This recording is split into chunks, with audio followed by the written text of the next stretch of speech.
আসসালামু আলাইকুম গাইস, কেমন আছেন সবাই? তো আমি আলম আজকে চলে আসলাম সীতাকুণ্ড চন্দ্রনাথ পাহাড়ে। তো এটা আমার সেকেন্ড ব্লগ ভিডিও।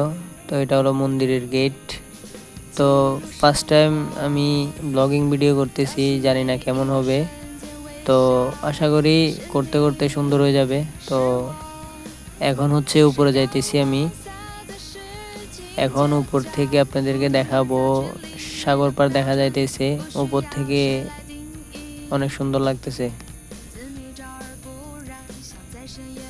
তো বাইরের জেলা থেকে অনেক মানুষই চন্দ্রনাথ পাহাড়ে আসে দেখার জন্য। তো আমিও গেলাম আজকে।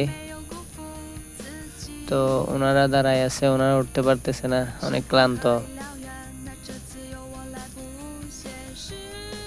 আমি এখন উপর থেকে আপনাদেরকে দেখাবো।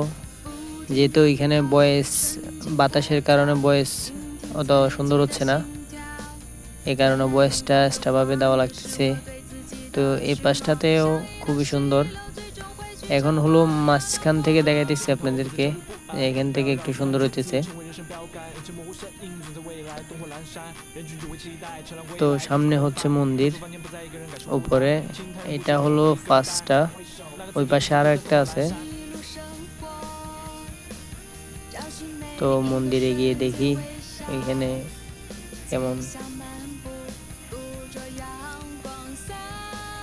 এই জায়গাটা অনেক সুন্দর। তো এটা হচ্ছে ঝর্ণা, ঝর্ণাতে দেখতেছেন গোসল করতেছে সবাই। তো ঝর্ণাটা কিন্তু অনেক সুন্দর, উপর থেকে ঝর্ণার পানি পড়ে, এখানে একজন গোসল করতেছে।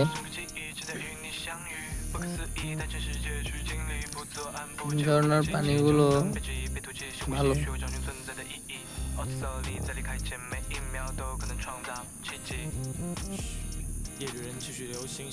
তো এটা হচ্ছে নিচে।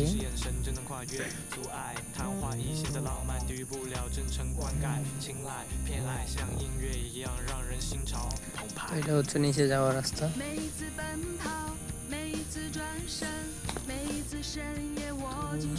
নিচে যেতে যেতে দেখতে পারতেছেন রাস্তাটা অনেকই ছোট, একসাথে দুইজন মানুষ উঠতে অনেক কষ্ট।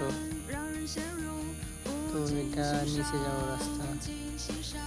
ভাই দৌড়ে দিয়েছেন কেন? এটা নিচে যাওয়ার রাস্তা। ওই পাশ দিয়ে আরেকটা রাস্তা আছে।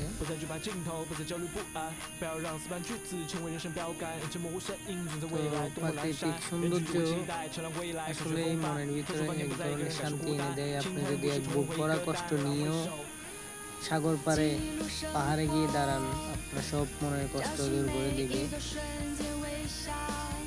তো ওরা নামি যাইতেছে, অনেকেই এখন উঠতেছে। ও ভাই সেলফি নিতেছেন। তো নিচে একটা মন্দির আছে, মন্দিরটাও লাল কালার দেওয়াতে অনেক সুন্দর লাগতেছে। তো আমার হাতে যে লাঠিটা দেখতেছেন, এটা আমি 40 টাকা দিয়ে নিছি।